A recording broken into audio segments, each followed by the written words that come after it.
Here we go. White Fragility by Robin DiAngelo, Chapter 8.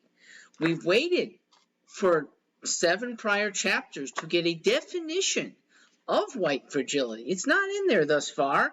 And here's the title. The result, it's called, white fragility. And yet, nowhere in Chapter 8 is there a definition of white fragility. There are a few examples, but examples never come close to defining.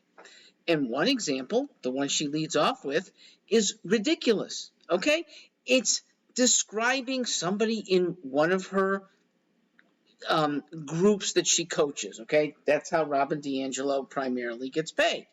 And she has a member of the group, Karen, she calls her, white, who, quote, doesn't understand what talking over Joan, a black woman, has to do with race, when Karen is an extrovert and tends to talk over everyone. So Robin's comment starts the chapter. The episode highlights Karen's white fragility. She's unable to see herself in racial terms. Nobody except you goofballs who make race into an issue see themselves in racial terms. This is the whole point.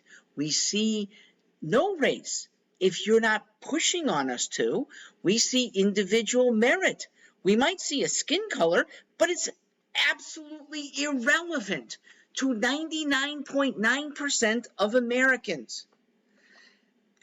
She points out that Karen refuses to engage further, okay, as if that's a criticism. Well, in defense of Karen, maybe she thinks talking is unproductive, especially in seminars like yours where talking almost certainly antagonizes or makes you look bad, or both. DiAngelo actually describes most Americans to a T on the next page. I'm on page 108. It says, white people's moral objection to racism increases their resistance to acknowledging their complicity with it. Well, that's probably true, because a high moral objection to something that we avoid means we are going to object strenuously if you start calling us racists. You are describing a whole set of society wrongly. Of course, people under fire are going to object if it's a wrong fire. If I say Robin DiAngelo is an embezzler, assuming she's not, she is going to properly say, no, I am not part of that group. Same is true for everyone that you accuse of being racist. DiAngelo talks about systems of inequity. Now, I know of only 3. Most places in America are systems of equity, fairness, pretty much based on merit. It describes almost every corporation, almost every organization. Here's 3 that are dubious. Schools, police forces, government-tied healthcare organizations. And notice how all 3 really are government organizations where equity is commanded, and often commanded wrongly. Now, by comparison, look at computer engineers, contractors in construction, say, fashion, people who are in entertainment. I don't see a skew of who is in those professions at all, or how they are treated. If anything, minorities seem to ascend. They have a disproportionately high number in all 4 of those professions. And I haven't reached the extreme. The extreme is sports. And it's a beautiful extreme to look at because sports are almost completely measurable. If you aren't winning races, if you aren't directly helping a team to win, you are cut You are not on the playing field anymore.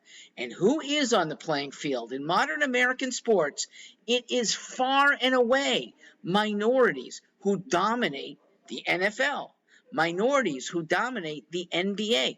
Look, last year's Super Bowl winning team, Kansas City Chiefs, had black quarterback Russell Wilson and 18 of the 21 other starters minority. Okay? I don't follow the NBA, but I'm quite certain that in the NBA finals in any given year, okay, the majority of the 10 starting players on those teams combined are going to not be white. Merit does matter in almost everywhere, and Robin closes her eyes to it. I will conclude. There's more of chapter 8, but I want to talk about her phrase. It's an oxymoron. The language of violence. Language alone is not violence. And when liberals start talking about violence being done to them when it's simply speech, they get more than angry. They get so defensive because now they feel like they are under physical attack, and we, the mere speakers, become the attackers. That is no way to have discourse.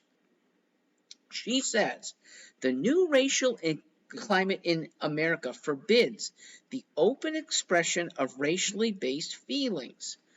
Well, that's because you condemn us for openly expressing any feelings that might tangentially relate to race. And since you seem to make almost everything race related, that is almost every opinion that you can make. We don't want to offend. So no wonder, in a climate like yours, where you think that almost every white person has a fragility that is race-based, you're not going to see open conversation much longer. I am Mark Stewart Greenstein. Thanks for listening here.